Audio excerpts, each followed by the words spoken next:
얼마 전에 은퇴하신 목사님들과 함께 모임을 했던 그런 시간이 있었습니다. 은퇴하신 목사님 중에 한 분이 저희 후배 목회자들에게 이런 이야기를 해 주셨는데요.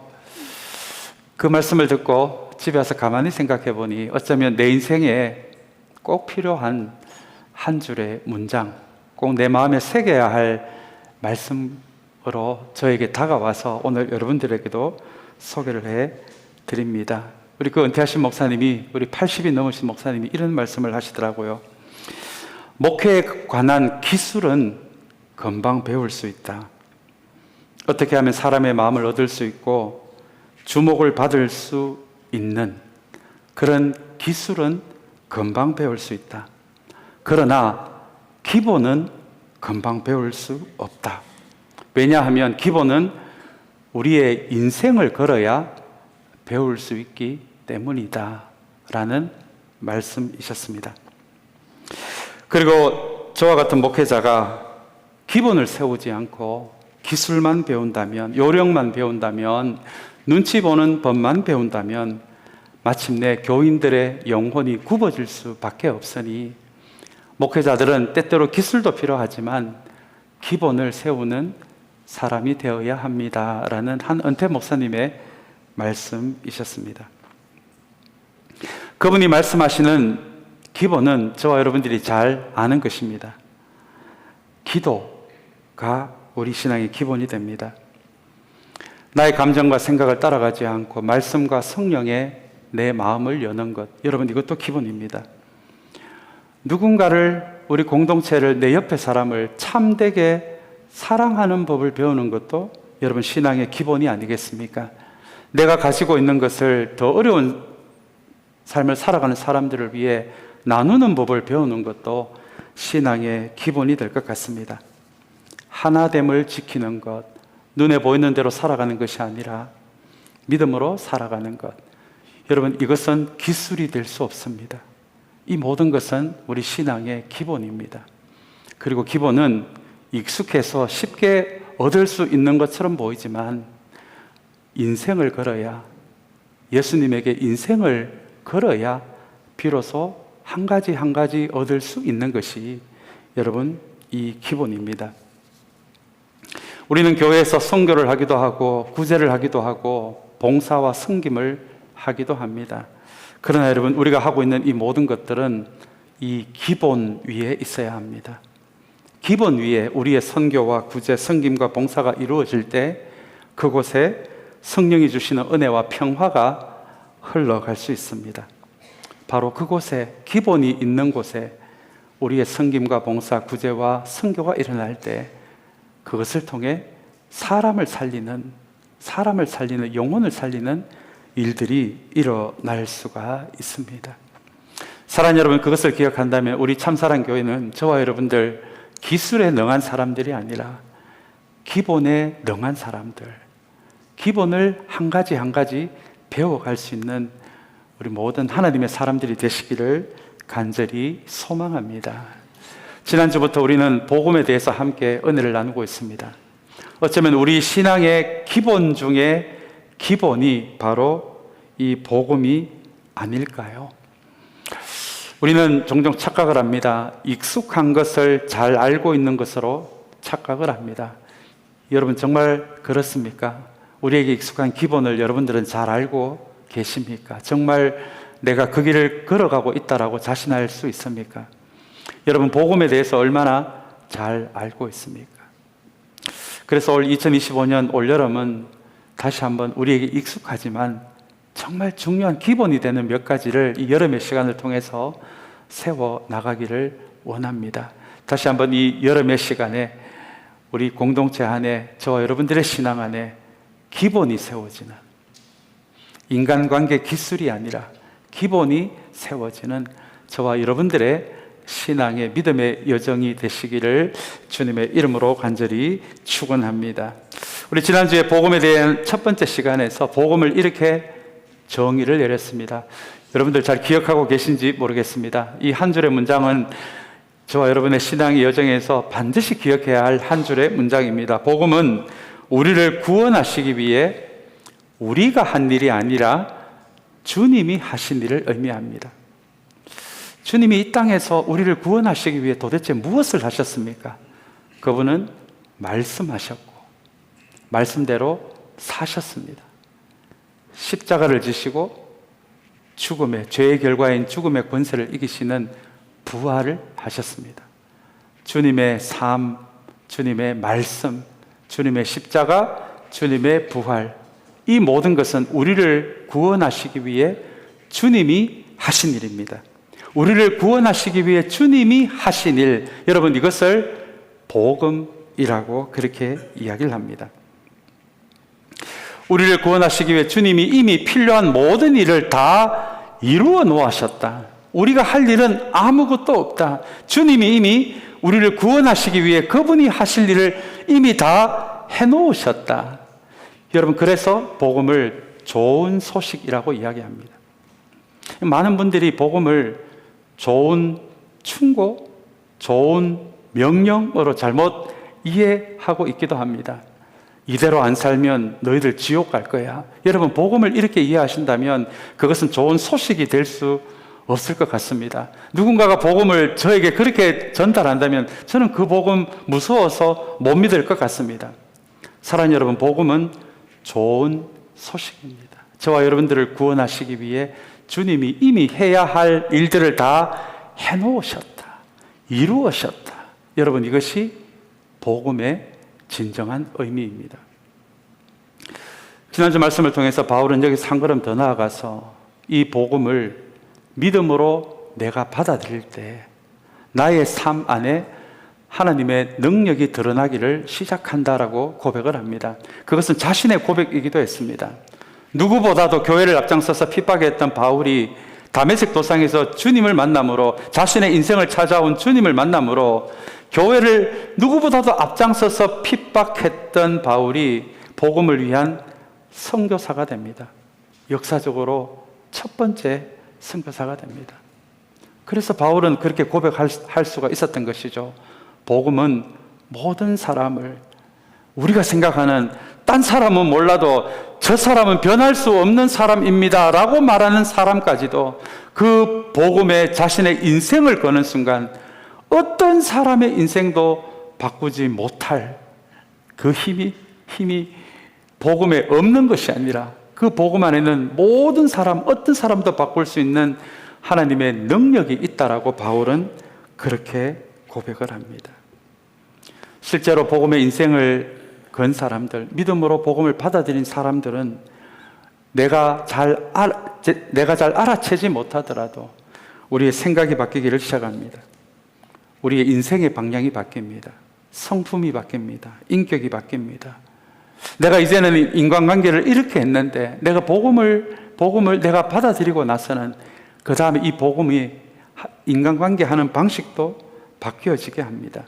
내가 이때까지는 나에게 주어진 것을 어떻게 사용할지를 몰랐는데 내가 복음에 내 인생을 걸기 시작할 때 하나님께서 나에게 주신 모든 것을 어떻게 사용해야 하는지도 내가 배우게 됩니다. 그렇게 한 사람의 모든 것을 바꿀 수 있는 하나님의 능력이 복음을 믿음으로 받아들인 사람, 이 복음에 내 인생을 한번 걸어본 사람들에게 구원뿐만 아니라 하나님의 능력이 나타나기를 시작한다. 바울은 자신의 인생의 경험을 통해 지난주 말씀에서 그렇게 우리에게 소개를 합니다. 오늘 우리가 읽은 본문은 이 복음이, 이 주님이 하신 일인 이 복음이 어떻게 나의 복음이 될 수 있는지에 대해서 가르쳐주는 굉장히 중요한 본문입니다.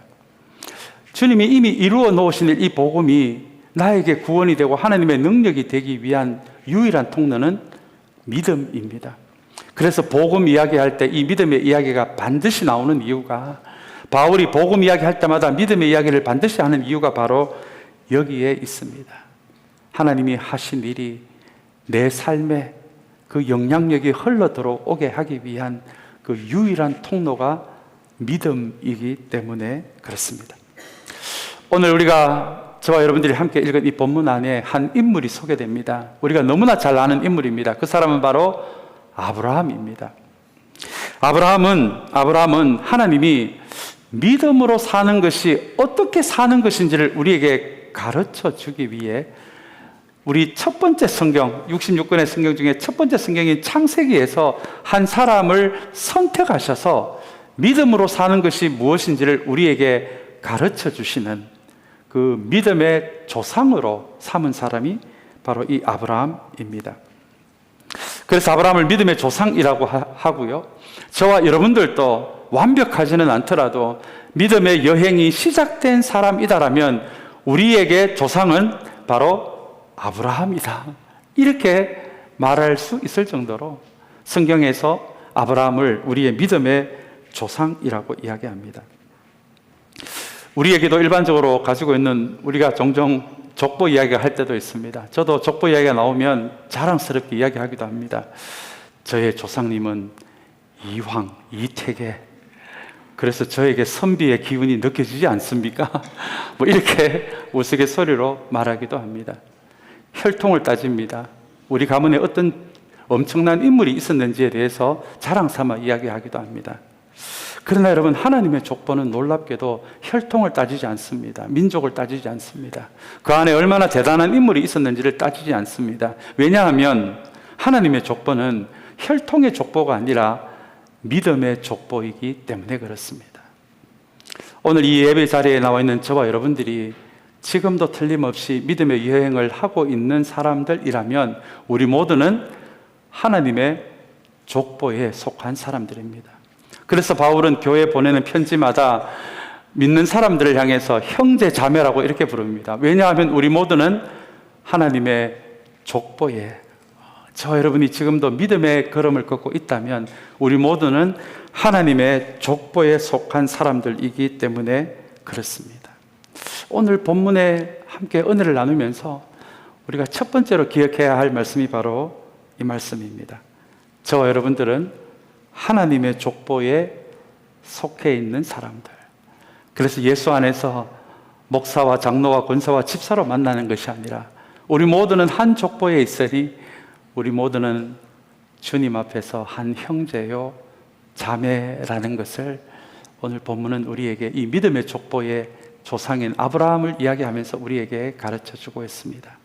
사랑하는 여러분, 우리 모두는 하나님 족보 안에 있으면서 우리 모두는 하나님 안에 한 형제요 자매라는 것을 기억하는 우리 모두의 또한 믿음의 여정이 되시기를 간절히 소망합니다. 오늘 본문의 내용은 아니지만 이 아브라함의 믿음의 여정을 이해할 수 있어야 도대체 우리를 구원케 하는 믿음이 어떤 믿음인지를 우리는 이해할 수가 있습니다. 창세기 12장 1절의 말씀에 보시면 하나님이 아브라함이라는 사람을 불러서 고향에서 불러내어서 앞으로 내가 너에게 가라라고 한 그 목적지로 가라라는 명령을 내리십니다. 아브라함이 뭔가 대단한 사람이어서 하나님이 그 사람을 선택한 것이 아닙니다. 그 사람이 선택된 것도 하나님의 선택이고 전적으로 하나님의 은혜였습니다. 근데 여러분, 이 12장 1절 말씀을 나중에 한번 댁에 가셔서 한번 그 말씀을 열어보면 하나님은 내가 너에게 가라고 한 그 땅을 미리 말씀하지 않으십니다. 어딘가 그쪽에 있는 한 몇 달 걸려서 갈 만한 그곳으로 가라, 지명을 미리 가르쳐 주셨으면 그냥 아브라함은 고향을 떠나서 하나님이 가라고 하는 목적지를 향해서 가면 그만이었습니다. 그렇다면 여러분, 그것을 무슨 믿음의 여행이라고 말할 수 있었겠습니까? 그래서 12장 1절을 다시 한번 보시면 내가 너에게 가라고 한 그 땅이라고 하지 않고 앞으로 너에게 지시할 땅, 너에게 계속해서 알려줄 그 땅, 그렇게 하나님은 말씀하십니다. 그래서 이 아브라함의 믿음의 여행요, 최초로 인류에서 첫 번째 시작한 믿음의 여행의 과정을 보시면 하나님이 일일이 그 다음 갈 장소를 일일이 말씀하여 주십니다. 바로 그 목적지를 바로 가르쳐 주시는 것이 아니라 목적지에 갈 수 있는 중간중간 지점을 어떨 때는 하루가 지나서, 하루는 며칠이 지나서 그런 방식으로 계속해서 앞으로 가야 할 땅을 조금씩 지명을 가르쳐 주시는 그 하나님의 모습이 창세기에 그려집니다. 하나님이 바로 목적지를 말씀하지 않으시니 아브라함은 정말 답답했을 것 같습니다. 얼마나 답답했을까요? 바로 쭉 가면 되는데.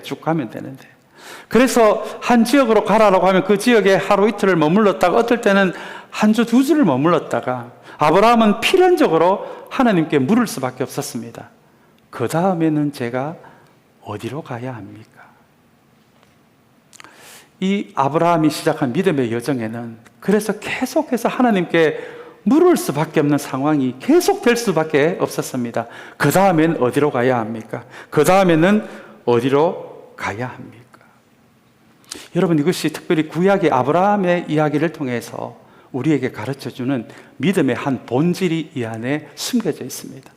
그것은 바로 우리가 하나님께 묻는 것입니다. 여러분들은 얼마나 하나님께 묻고 계십니까? 최근에 하나님께 무엇에 대해서 물어보신 적이 있으십니까? 하나님, 제가 지금 이런 상황에 있습니다. 걱정이 돼서 죽겠습니다. 이 상황에서 제가 어떻게 하면 좋겠습니까?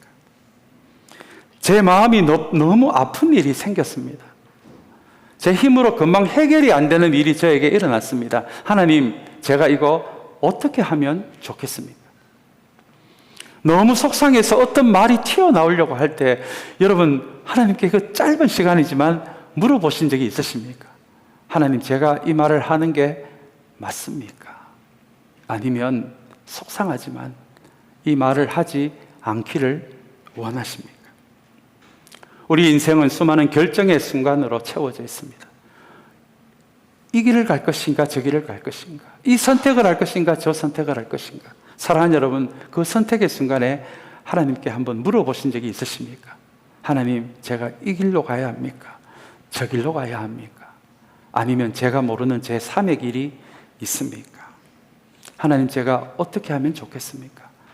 가르쳐 주십시오. 여러분, 이렇게 기도해 보신 적이 있으십니까? 한 가지 분명한 것은 내가 하나님께 이렇게 묻고 있는 삶이 있다면 그것은 나에게 믿음이 있다는 증거가 됩니다. 하나님을 신뢰하고 있다는 증거가 됩니다. 내 자신의 감정, 내 생각, 내 계획, 나의 신념에 대한 신뢰보다 하나님에 대한 신뢰가 더 쌓여가면 쌓여갈수록 우리의 삶에 분명하게 나타날 수밖에 없는 믿음의 한 증거는 묻게 되어 있다는 것입니다. 이 말씀을 뒤집어 보면 이와 같습니다. 저와 여러분들이 묻지 않는다면, 여간해서 묻지 않는다면, 여러분, 오늘 이 아브라함의 믿음의 여정을 보고 우리가 이렇게 이야기할 수 있을 것 같습니다. 우리가 묻지 않는다면 하나님을 신뢰하고 있지 않다는 증거가 될 수도 있습니다.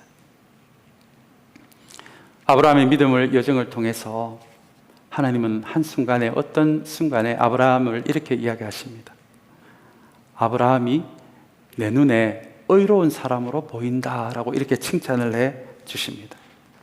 그런데 여러분, 하나님이 아브라함을 그렇게 의롭다라고 칭한 것은 이 여행을 시작하고 나서 아브라함이 좀 더 착해져서 좀 더 도덕적인 사람이 되어서 이전보다는 더 뭔가 열심히 사는 사람이 되어서 그것을 보고 하나님이 아브라함을 의로운 사람이다라고 칭하신 것이 아니라, 오늘 우리가 읽은 이 말씀에 의하면 아브라함의 무엇을 보고요? 믿음을 보고. 하나님이, 하나님의 눈에는 아브라함이 여전히 죄를 지을 수도 있고, 여전히 잘못된 선택을 할 수도 있고, 여전히 거친 말을 내뱉을 수 있는 사람임에도 불구하고 아브라함의 그 믿음을 보고 하나님은 아브라함을 의로운 사람이다 칭하였다라는 말씀이 로마서에도 등장하고 창세기에도 등장을 합니다. 여러분, 여기에서 우리는 믿음에 대한 굉장히 중요한 본질을 배우게 됩니다. 복음이 나를 구원하시기 위해 주님이 하신 일을 복음, 이 한 문장을 기억해야 한다면 여러분, 믿음에 대한 이 정의도 우리는 반드시 기억해야 합니다. 여러분, 아브라함의 이야기를 통해서, 바울이 아브라함의 이야기를 통해서 복음이 나의 복음이 되는 그 통로가 믿음이라면 이 믿음은 아브라함의 이야기를 통해서 신뢰의 대상을, 내 인생의 신뢰의 대상을 나에게서 하나님께로 바꾸어가는 여정. 여러분, 이 여정을 지금 바울은 믿음의 여정이다 라고 그렇게 이야기합니다. 여러분, 이거 정말 중요한 이야기입니다. 우리는 종종 믿음을 잘못된 것으로, 잘못된 정의로 배우고 있기 때문입니다. 믿습니까? 아멘. 1분 있다가 믿습니까? 아멘. 정말 믿습니까? 아멘. 여러분, 이렇게 우리는 예배 시간에 이렇게 구호로 아멘, 우리의 믿음의 표시를 그렇게 표시할 수도 있습니다. 나쁜 것이 아닙니다. 죄가 아닙니다. 좋은 것입니다. 그러나 여러분, 우리가 아무리 구호로 아멘, 아멘, 아멘이라고 한다고 해도 실제 나의 삶에서 내가 정말 의지하는 것이 내 자신인가? 아니면 나의 믿음의 여정을 통해서 완벽하지는 않더라도 하나님을 조금씩 더 신뢰해 나가는 그 분명한 믿음의 증거가 있느냐 없느냐는 전혀 다른 이야기이기 때문에 그렇습니다. 오늘 이 아브라함의 이야기를 통해서 바울이 하고자 하는 이야기는 바로 이것입니다. 내가 예배 시간에 10번 아멘을 한다고 해서 그것이 나를 구원케 하는 믿음이 아니라 아브라함의 이야기를 통해서 아브라함이 하나님을 신뢰하고 고향을 떠나서 하나님께 묻고 하나님이 가라고 하는 곳에 순종하여 갈 때마다 그곳에서 또 하나님이 준비하신 일을 경험하고 경험함으로 나에게 말씀하시는 하나님을 점점 신뢰하게 되고, 신뢰하게 되니까 하나님께 더 묻게 되고, 그 과정을 통해서, 그 믿음의 과정을 통해서 아브라함도, 그 연약한 점이 많았던 아브라함도 자신을 신뢰했던 그 삶에서 점점 하나님을 신뢰하는 삶으로 변화되어 갔던 것, 나의 신뢰의 대상이 바뀌어 나가는 것, 하나님으로 바뀌어 나가는 것, 여러분, 이것이 진짜 성경이 이야기하는 믿음의 정의입니다. 많은 복음주의 신학자들은 이 믿음을 saving faith, 이 믿음만이 나를 구원할 수 있는, 구원케 하는 믿음이라고 이야기를 합니다. 여러분, 우리가 아무리 믿음에 대한 이야기를 많이 하고 아멘을 우리의 입에서 입버릇처럼 이야기해도 우리의 실제 삶에서 내 신뢰 대상이 바뀌지 않는다면, 여러분, 아브라함의 이야기를 통해서 본다면 그것은 믿음이라고 말할 수 없습니다. 어쩌면 우리는 예배 시간에 아멘이라고 수백 번, 수천 번을 이야기해도 그 믿음이 나를 구원케 하는 믿음이 아니라면, 여러분, 우리의 마지막이 우리가 생각하는 그곳이 안 될 수도 있을 것 같습니다. 그래서 바울은 복음을 이야기하면서 이제 믿음에 대한 이야기를 우리에게 들려주고 있는 것입니다. 사랑하는 여러분, 나를 정말 구원케 하는 믿음, 하나님의 능력이 나에게 흘러 들어오게 하는 믿음은 내 삶에서 나의 믿음과 신뢰의 대상이 나 자신에게서 하나님께로 바뀌어가는, 여러분, 그것이 성경이 하는 진짜 믿음이라는 것을 기억하는 우리 모두가 되시기를 간절히 소망합니다. 만약에 여러분들이요, 나를 구원케 하는 능력이 나에게 있지 않고 나를 구원케 할 수 있는 능력은 오직 하나님께만 있습니다, 그 고백이 있다면 사랑하는 여러분, 여러분들은 하나님을 신뢰하기를 시작한 것입니다. 내 삶에 이렇게 공고한 게 많고 어두운 게 많고 상처가 많고 고통이 많은데, 이 모든 나를 에워싸고 있는 이 모든 삶의 어두운 것들, 이것에서 나를 벗어나게 할 수 있는 힘이 나에게 있는 것이 아니라 하나님에게만 있습니다. 그 고백이 저와 여러분들에게 있다면 저와 여러분들은 지금 신뢰의 대상을 하나님께로 바꾸어가고 있는 것입니다. 여러분들은 누구를 진짜 신뢰하고 계십니까? 진짜 신뢰하고 계십니까? 아무리 둘러봐도 신앙의 연수가 40-50년이 되어도 결정적일 때는 나를 신뢰하는 그 모습이 나에게 있다면, 사랑하는 여러분, 2025년 이 복음의 이야기를 통해서 다시 한번 우리의 신뢰의 대상이 나로부터 하나님께로 바뀌어 갈 수 있는 하나님의 사람들이 되시기를 주님의 이름으로 간절히 축원합니다. 여러분, 이것은 상식의 문제가 아닙니다. 죽느냐 사느냐의 문제입니다. 천국과 지옥의 문제입니다. 시간과 영혼의 문제가 우리의 믿음에 달려 있는 것입니다. 내 의지로 나를 의지하면서 아멘으로 하는 그 아멘이 아니라 다시 한번 나의 신뢰의 대상이 나로부터 주님께로 바뀌어지는 그 믿음의 여행을 저와 여러분들도 시작하는 은혜가 있고, 이미 시작하신 분들은 더 힘차게 그 믿음의 여정을 걸어가는 저와 여러분들이 되시기를 주님의 이름으로 간절히 축원합니다. 우리 2절의 말씀 한번 보겠습니다. 이 말씀을 좀 정리하기를 원하는데요, 2절의 말씀을 보시면 제가 한번 읽겠습니다. 아브라함이 행위로 의롭게 되었더라면 그에게는 자랑할 것이 있었을 것입니다. 그러나 하나님 앞에서는 자랑할 것이 없습니다 라고 이야기합니다.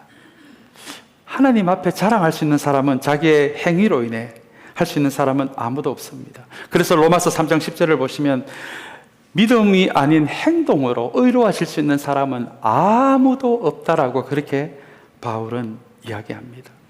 사랑하는 여러분, 우리가 믿음으로 의롭게 되지 않고 우리의 행동으로 의로워질 수 있다면 아마 이 교회는 세상과 전혀 다를 것이 없는, 세상과 똑같은 곳이 될 수밖에 없을 것 같습니다. 믿음으로 의로움을 받는 게 아니라 행동으로 의로움을 받는다면 내가 김 집사보다도 더 일하고 싶고 박 장로님보다도 더 일하고 싶은, 더 하나님 앞에 내 행동으로 인정받고 싶어 하는 경쟁과 비교가 이 교회 가운데 여러분 넘쳐나지 않겠습니까? 믿음과 구원이 선물이 아니고 경쟁과 비교로 내가 얻어내는 것이라면 여러분 이 교회는 살벌한 곳이 되지 않겠습니까? 이 시간에 우리 한번 주님의 말씀을 한번 찾아보기를 원하는데요, 로마서 1장 29절에서 31절의 말씀에서 바울은 누구도 죄에서 자유로울 수 없다라는 마음으로 바울이 알고 있는 죄의 리스트를 우리에게 만들어줍니다. 제가 이 말씀을 읽을 때 혹시 내가 여기에서 하나도 나에게 해당이 안 된다라고 생각하시는 분들이 여기에 계실까요? 바울은 그런 사람은 아무도 없다. 여러분, 이것이 행위로 의롭다고 받을 사람은 아무도 없다라는 하나님의 말씀의 의미입니다. 제가 29절에부터 31절까지 오늘 성경이 이야기하는, 바울이 이야기하는 우리가 빠져나올 수 없는 죄의 리스트를 제가 한번 읽어보겠습니다. 불의가 있습니다. 악행이 있습니다. 탐욕, 악의, 시기, 살이, 분쟁, 사기, 적이, 그리고 그 다음이 가장 무서운 부분입니다. 우리 29절 말씀 다시 한번 비춰보시면요, 제일 마지막에 뭐가 있습니까? 수군거림, 험담입니다. 험담. 이 짜릿하고 재밌는 것을 우리는 여기서 빠져나올 수 없다라고 바울은 이야기하고 있습니다. 30절 말씀요, 우리 한번 같이 읽겠습니다. 중상, 하나님을 미워하는 것, 불손, 오만, 자랑, 악을 꾸미는 모략, 부모를 거역하는 것, 그 다음에요 우매한 것, 어리석은 걸 말합니다. 신의가 없는 것, 무정한 것, 무자비한 것. 여러분, 이것이 우리가 복음이 아니면, 믿음이 아니면 이 세상 어느 누구도 빠져나올 수 없는 바울이 이야기하는 죄의 목록입니다. 어떤 목사님은 이런 얘기까지 하시더라고요. 우리가 하나님을 신뢰함이 없이 우리가 하는 모든 착한 행동도 마침내는 우리의 영혼을 부패시킨다라는 한 문장의 말씀이었습니다. 이 말씀도 제가 얼마나 긴장하며 들었는 말씀인지 모릅니다. 착한 행동, 하나님을 신뢰하지 않고 나를 신뢰하면서 내가 했는 착한 행동도 언젠가는 그 착한 행동이 내 영혼을 부패시킨다는 것입니다. 여러분, 이것이 성경이 이야기하는 하나님 앞에 우리의 행동으로 의롭다라고 여김을 받을 사람은 아무도 없다라는 하나님의 말씀의 의미입니다. 우리는 애써 이 하나님의 말씀을 외면할 때가 많이 있습니다. 그래서 우리는 교회 안에서, 저도 이런 실수를 많이 저지르기도 합니다. 우리끼리 도토리 키재기를 합니다. 하나님 앞에서 의인은 아무도 없다라고 하는데 우리는 그 안에서 죄인의 등급을 나눕니다. 나는 10% 죄인, 저분은 50% 죄인, 저 사람은 아무리 봐도 바뀔 것 같지 않아, 98% 죄인, 20% 죄인이 98% 죄인을 손가락질합니다. 비난합니다. 여러분, 이것은 성경이 이야기하고 있는 것이 아닙니다. 성경은 그런 의미에서 하나님 앞에서는 모든 사람이 뭐라고요? 죄인이다라고 이야기합니다. 이렇게 우리의 행동으로는 빠져나올 방법이 없다라고 바울은 그렇게 이야기합니다. 그리고 3절의 말씀, 가장 중요한 말씀을 우리에게 들려줍니다. 우리 3절 말씀은 우리 한번 같이 읽으면 좋겠습니다. 한번 같이 읽겠습니다. 성경이 무엇이라고 말합니까? 아브라함이 하나님을 믿으니 하나님께서 그를 의롭다고 여기셨다 하였습니다 라는 말씀입니다. 여러분, 아브라함이 좀 더 착해져서 좀 더 열심히 살아서 의롭다라고 말씀하신 것이 아니라 아브라함이 하나님을 어떻게 하니까요? 믿으니입니다. 믿음을 통해 의롭다라고 여기셨다라는 것입니다. 여전히 아브라함의 믿음의 여정을 창세기에 보시면 여전히 실수합니다. 잘못된 선택을 합니다. 아브라함의 연약함이 믿음의 여정이 시작되어도 얼마나 많이 드러나는지 모릅니다. 그 모든 이전과 똑같은 모습에도 불구하고 하나님은 이 믿음의 여정을 통해서 하나님을 조금씩 더 신뢰하고 하게 되어져 가고 있는 아브라함의 뭐를 보시고요? 믿음을 보시고 그를 의롭다고 그렇게 여기셨다라고 바울은 우리에게 말하고 있습니다. 우리 3절의 말씀에 우리 후반부에 보시면 오늘 설교의 제목이기도 한 단어가 등장합니다. 그 단어는 바로 여기셨다라는 단어입니다. 사랑하는 여러분, 여기서 제가 한번 질문을 던지기를 원합니다. 여기셨다라는 것이 무슨 의미일까요? 정말 아브라함이 다시는 죄를 지을 수 없는 완전한 의로운 사람이 되었다라는 의미일까요? 아니면은 여전히 죄를 짓고 잘못된 선택을 할 수도 있는 사람이지만 믿음의 여정을 시작하고 하나님을 조금씩 더 신뢰하고 있는, 해적하고 있는 아브라함을 보시고 의롭다고 인정해 주시고 여겨주시고 그렇게 봐주신다는 의미일까요? 아마 두 번째 의미일 것 같습니다. 저와 여러분들을 보시면 아마 두 번째라는 것을 알게 될 것입니다. 우리는 하나님의 자녀가 되어도 잘못된 선택을 합니다. 누구를 미워할 때가 있습니다. 분노할 때가 있습니다. 시기할 때가 있습니다. 비교할 때가 있습니다. 잘못된 부끄러울 후회할 행동을 할 때도 있습니다. 그러나 여러분, 성경은 우리의 행동을 통해 우리를 의롭다라고 보시는 것이 아니라 신뢰의 대상을 나에게서 하나님으로, 내가 내 자신을 보니 나를 구원할 능력이 나에게는 없지만 나를 구원할 능력이 하나님께는 있다 라고 여러분들이 믿으신다면, 신뢰의 대상을 나 자신이 아닌 하나님이 여러분의 신뢰의 대상이 되어간다면 그 믿음을 보시고 우리를 의롭다라고 그 믿음을 보시고 우리를 구원케 하시고 그 믿음을 보시고 우리에게 하나님의 능력이 흘러들어오는 통로를 만들어 주시는 분이 바로 우리 하나님이시라는 것을 여러분 기억하는 우리 모두가 되시기를 간절히 소망합니다. 우리의 믿음의 여정은 하나님에 대한 신뢰를, 나를 믿지 않고 하나님에 대한 신뢰를 만들어가는 여정이지, 내가 누구보다 더 열심히 하고 내가 누구보다 더 열심히 살고 누구보다는 내가 좀 더 봐줄 만한 인간이다 라고 생각하는 순간 여러분들은 하나님 앞에 나는 복음이 없어도 의인입니다 라고 말하는 존재로 살아갈 수밖에 없을 것입니다. 사랑하는 여러분, 우리는 유교 문화권에 살고 있다 보니 성경을 유교책으로 이해하시는 분들도 가끔 있으시더라고요. 성경은 우리가 어떻게 하면 좀 더 착해지고, 우리가 어떻게 하면 좀 더 도덕적인 사람이 되고, 우리가 어떻게 하면 좀 더 봐줄 만한 사람이 되는지에 대해 가르쳐주는 책이 아닙니다. 사랑하는 여러분, 성경은 그런 유교적인 책이 아니라 나 자신이 아닌 어떻게 하나님을 더 신뢰할 수 있는지에 대해서 가르쳐주는 믿음의 책입니다.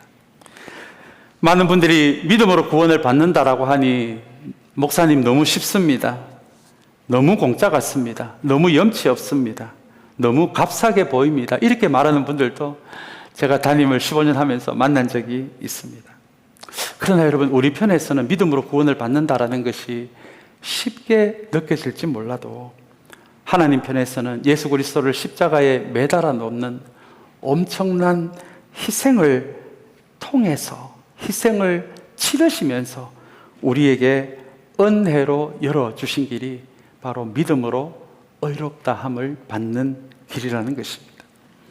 우리에게는 쉬워 보이지만 그 구원 안에는, 그 믿음 안에는, 복음 안에는 주님이 자신의 생명을 내어놓는 엄청난 가장 값비싼 희생이 그 안에 있었다는 것입니다.